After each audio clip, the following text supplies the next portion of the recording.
Gabriel García Márquez, Soñar su sueño.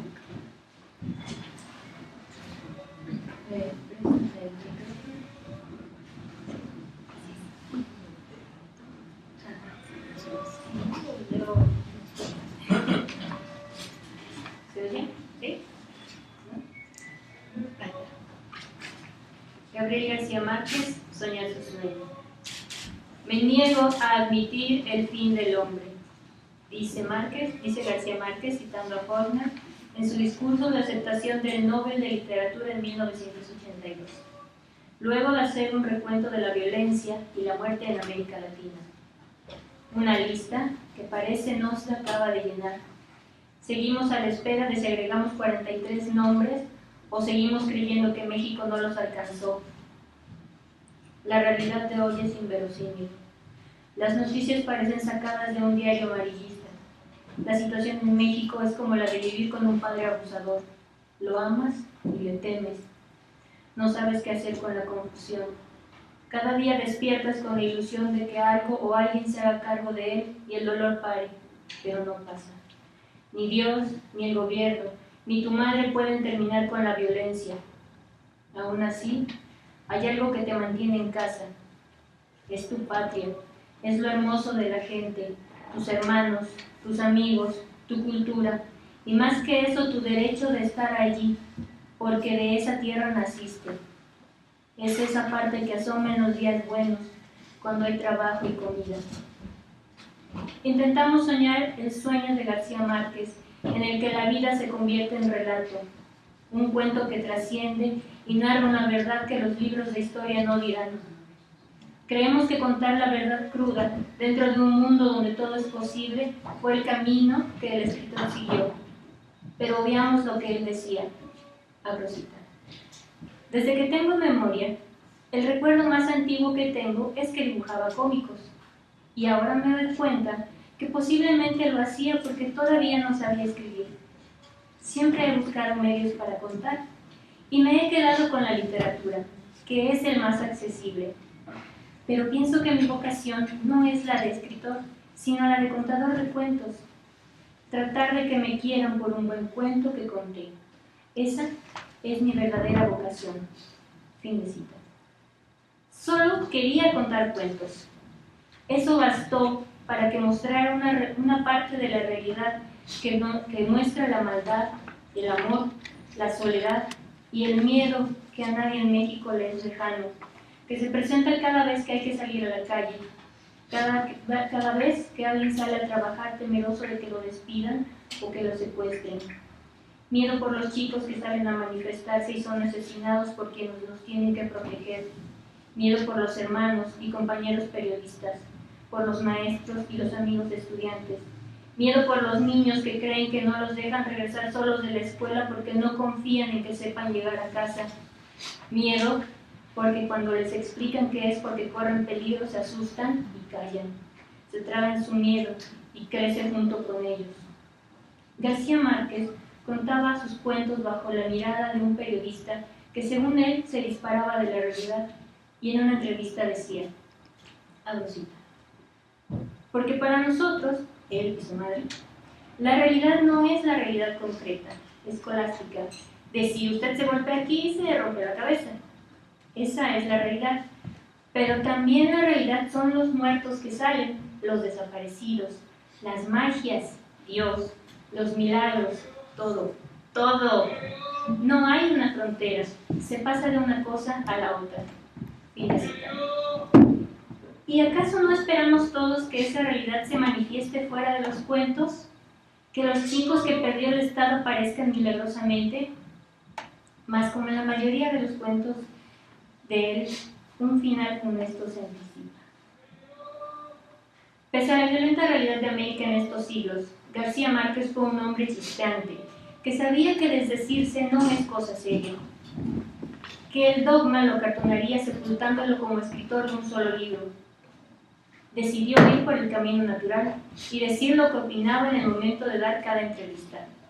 Esto convirtió su discurso en una curiosa constante de principios éticos entre los que se encuentra el valor que le da a la mujer, que algunos catalogan como feminista y que él define como antimachista. O ese en que afirma que se levanta temprano a leer y escribir todos los días, rutina que se autoimpuso desde que ya no tuvo necesidad de trabajar más que en la escritura, y porque sus hijos entraban a la escuela y tuvo que cambiar su rutina. Otro es escribir solo una novela a la vez, aunque tuviera más cuentos en la cabeza. Él no los mezclaría con el trabajo en curso. Si el cuento se le olvidaba, no valía la pena escribirlo. Pero a veces sí se nota este cambio de opinión a través de las entrevistas. Hay días en los que declara que solo ha querido ser periodista, y otros en los que lo único que desea es que lo quieran por sus cuentos. O cuando dice que hay que tener cierto grado de irresponsabilidad para ser escritor, y otras declara claramente que hay que escribir todos los días para evitar la página en blanco. Se ríe de sí mismo y de todo, como cuando habla de sus incursiones en el cine y su trabajo como periodista. Abro cita. Yo he tenido que vivir de muchas cosas. Cuando me dediqué al periodismo me dijeron: uy, te jodiste. El periodismo acaba con el escritor. Pero no acabó conmigo. Después me metí en publicidad. Te jodiste. Me metí en el cine. Te jodiste. Más adelante, cuando me dieron el premio Nobel, otra vez. Te jodiste. No hay escritor que haya sobrevivido al premio Nobel. Primero, porque se muere antes de los 5 años. Y segundo, porque ya nadie ha escrito después del Nobel. Yo creo que he escrito más después del premio Nobel que antes. Antes del Nobel, tengo un promedio de un libro cada 7 años. Y después del Nobel, uno cada 3 años. Pero no es por el Nobel, es por la computadora. La computadora es el esfuerzo que antes hacía yo, perfeccionista enfermizo, cuando corregía cada hoja repitiéndola cada vez. Ahora escribo a lo loco y después corrijo. Fin de cita. Pues no se acabó su carrera con el Nobel. El hombre cuyo problema más apremiante al escribir 100 años de soledad fuera la falta de papel, continuó creando y fue abrazando la tecnología que le ayudaba a escribir más rápido. En su primera entrevista, cuenta que escribe a máquina y luego tachonea la hoja con errores y la vuelve a escribir. Años después, se alegra al decir que la hoja tiene menos errores porque la máquina eléctrica le permite ser más ordenado. Y en una entrevista más reciente, afirmó que la computadora hacía el esfuerzo que antes él hacía, un perfeccionista enfermizo. Su vida fue la escritura. Desde pequeño dibujaba para contar algo. A los 17 años se sentó a escribir para no parar más.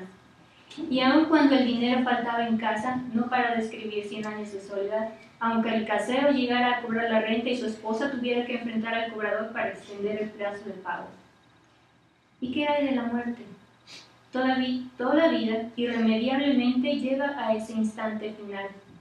García Márquez le dijo a Rodolfo Braceli en una entrevista que, abro cita, lo único malo de la muerte es que es para siempre. Lo demás, todo es manejable. Pero esta sí que es una trampa, habernos metido en esto tan difícil. Y después, y le pregunta a Braceli, ¿qué siente por la muerte? ¿Miedo? ¿Asco? ¿Pánico? ¿Bronca? Y le contesta Márquez, rabia, porque es una cosa que siempre ha estado ahí, pero a partir de un momento empiezas a darte cuenta de que tarde o temprano te recibe. Entonces es rabia la mía. Yo jamás pensé en mi muerte. Empecé a pensar en eso hacia los 60, y lo recuerdo exactamente. Fue una noche. Estaba leyendo un libro y de repente pensé, caray, ¿me va a pasar? Es inevitable, es así. Antes no había tenido tiempo de pensar en eso, y de pronto, ¡paf! Caray, que no hay escapatoria, y siento una especie de escalofrío. Y le contesta Braceli, ¿de manera que se pasó 60 años creyendo que solo se morían los demás? Y le contesta García Márquez, ¿verdad? 60 años de puro irresponsable. Yo lo resolvía matando personajes. Y le responde Braceli. Bueno, le pregunto, ¿cómo responde usted? ¿Por estos días escucho en Colombia una canción con un estribillo que dice, ¿a dónde irán los muertos? ¿Quién sabe a dónde irán? ¿Cómo responde usted a la pregunta de la canción? Y García Márquez le responde: yo pienso que es como que se apaga la luz. Yo he estado anestesiado para mi operación y no he sido consciente de eso sino cuando desperté. Si no me hubiera despertado, jamás me hubiera dado cuenta de eso. Lo que es muy inquietante es la ida del tránsito, el paso. Fin de cita. El 17 de abril, a los 87 años, deja de latir su corazón.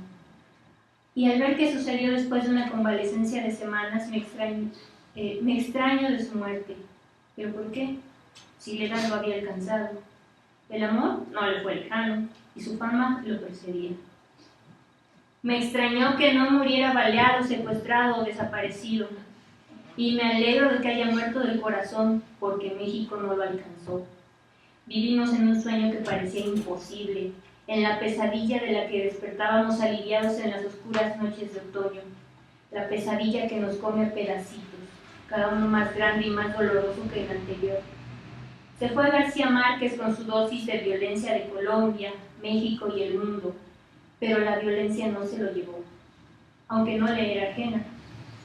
Y su opinión se refleja en unas líneas de su discurso de 1982 que bien pudieron ser dichas hoy. Algo así.